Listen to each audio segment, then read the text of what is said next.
तुला शिकवीन चांगलाच धडा या मालिकेच्या आजच्या भागामध्ये आपण पाहिलं, अक्षरा शाळेतून घरी जायला निघालेली असते. ती बाहेर आल्यावरती अधिपतीला शोधत असते, पण अधिपती तिला दिसतच नाही. ती इकडे तिकडे त्याला बघते, मग ती उदास होते. अक्षरा पुढे चालत असते, मात्र तिचं लक्ष अधिपतीकडेच असतं. कुठे दिसतोय का? पण अधिपती मात्र फॅक्टरीमध्ये असतो. तो टेलरला म्हणतो, आज रात्री मला युनिफॉर्म मिळायलाच हवा. जर नाही दिलास तर रात्री तुझ्या घरी येऊन शिवायला सांगेन. नंतर टेलर तिथून निघून जातो. तेवढ्यात तिथे निखिल येतो. तो म्हणतो, दादा काय झालं? मला का बोलवलंस तू? तो म्हणतो, दादा माझ्याकडून खूप मोठी चूक झाली. 1 कोटी रुपयाची मशीन खराब झाली. पण अधिपती म्हणतो, 1 कोटी नाही, 1.5 कोटीचं मशीन होतं ते जाऊ दे. तुझं नशीब चांगलं आहे म्हणून तू आता इथे उभा आहेस. निखिल आनंदाने म्हणतो, म्हणजे माझा राजीनामा कॅन्सल? मग निखिल खाली खुर्चीमध्ये बसतो. अधिपती त्याच्याकडे रागाने बघतो. मग निखिल पटकन उभा राहतो. म्हणतो, दादा राजीनामा कॅन्सल ना? अधिपती म्हणतो, हो तसंच समज. निखिल खूप खुश होतो. तो म्हणतो, असं कसं होऊ शकतं? मला परत कसं कामावरती घेतलं? अधिपती म्हणतो, मशीन दुरुस्त होतंय म्हणून तुला कामावरती घेतलं. ते ठीक करायला 4-5 लाख रुपये लागणार आहेत.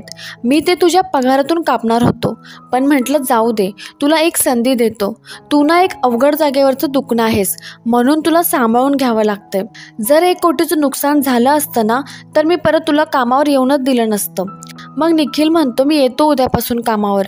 मग तो निघून जातो. घरी आल्यावर अधिपती भुवनेश्वरीला म्हणतो, मी त्या निखिलला पुन्हा कामावर ठेवलंय. त्यावर भुवनेश्वरी मुद्दामच म्हणते, का अचानक काय झालं? मग अधिपती म्हणतो, कंपनीमधून एक इंजिनियर आला होता. त्यांनी सांगितले मशीन दुरुस्त होईल, 4-5 लाख रुपयाचा खर्च होईल. त्यामुळे आम्ही त्याला परत कामावर ठेवून घेतले. आम्हाला वाटते त्यांच्या पगारातून ते पैसे कट करावे, पण आता काय करायचं ते तुम्हीच सांगा. त्यावर भुवनेश्वरी मुद्दामच म्हणते, अगोदर पण निर्णय तुम्हीच घेतला होता ना, मग आता काय करायचं ते सुद्धा तुम्हीच ठरवा. त्यांचं हे बोलणं सुरू असतानाच दुर्गी येते. ती रडत असते. ती घाबरलेली असते. ती भुवनेश्वरीला सांगते, ताई पोलिसांचा फोन आला होता मला. चंचू कुठेतरी रस्त्यात पडली होती. ती हॉस्पिटलमध्ये ॲडमिट आहे. हे ऐकल्यावर दोघांनाही धक्का बसतो. अधिपती दुर्गीला विचारतो, नेमकं काय झालंय? मग दुर्गी सांगते, मलाही नक्की माहिती नाही. मग भुवनेश्वरी मुद्दा म्हणते, ती जिवंत आहे ना, मग उगाच रडत बसू नका, आम्ही करतो सगळी व्यवस्था.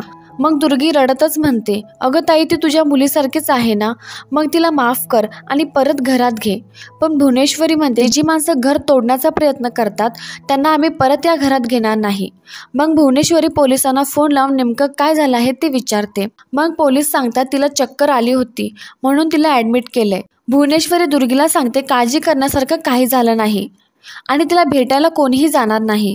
आम्ही तिची सगळी व्यवस्था करतो. पण दुर्गी परत रडतच म्हणते, ताई एकदा तिची चुकी माफ कर आणि तिला घरी परत घेऊन ये. पण भुवनेश्वरी तयार होत नाही. मग दुर्गी तिथून निघून जाते.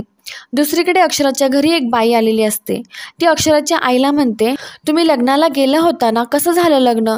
अक्षराची आई म्हणते, खूप छान झालं. मग ती बाई म्हणते, तुमच्या इराच्या लग्नाची पण तयारी सुरू आहे ना? तर आई म्हणते, हो, लवकरच त्या दोघांचा साखरपुडा करणार आहोत. मग ती बाई म्हणते, चांगलं आहे, पण दुसरं खूप वाईट झालं ना? असं व्हायला नको होतं. तुमची मोठी मुलगी अक्षरा माहेरी राहायला आली आहे ना, तिला नवऱ्याने सोडली असं म्हणतात सगळे. अक्षराच्या आईला हे ऐकून खूप वाईट वाटतं, पण इरा मात्र हसतच हे सगळं बघत असते. ती पुढे म्हणते, सगळीकडे हीच चर्चा सुरू आहे.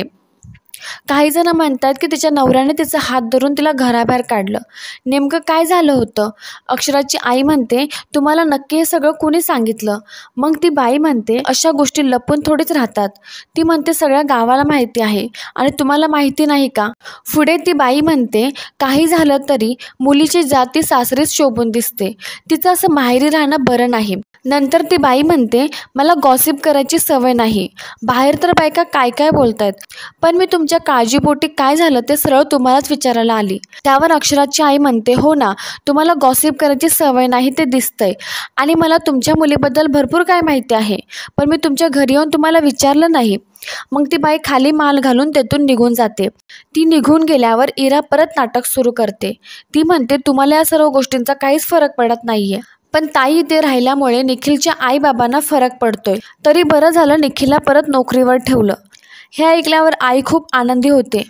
ती म्हणते अक्षरा जावई बापूंशी बोलली म्हणूनच त्यांनी निखिलला परत कामावर ठेवलं असेल, म्हणजे अजूनही आशेचा किरण आहे. आणि मग ती लगेच देवापुढे साखर ठेवते. पण इरा मात्र चिडते. ती मनातच म्हणते अक्षरा या घरातून तर बाहेर पडायला हवी, पण परत त्या घराचा उंबरठाच चढायला नको. तर दुसरीकडे अक्षरा मुलांना शिकवत असते तेव्हा अधिपती शाळेच्या युनिफॉर्ममध्ये दरवाजात येऊन उभा राहतो. अक्षरा त्याला बघतच राहते. अधिपती वर्गात येऊन मुलांमध्ये जाऊन बसतो. मग अक्षरा पुन्हा त्या मुलांना शिकवायला सुरुवात करते. तर मित्रांनो, या सिरियलची पुढची अपडेट बघण्यासाठी व्हिडिओला लाईक, चॅनलला सबस्क्राईब नक्की करा.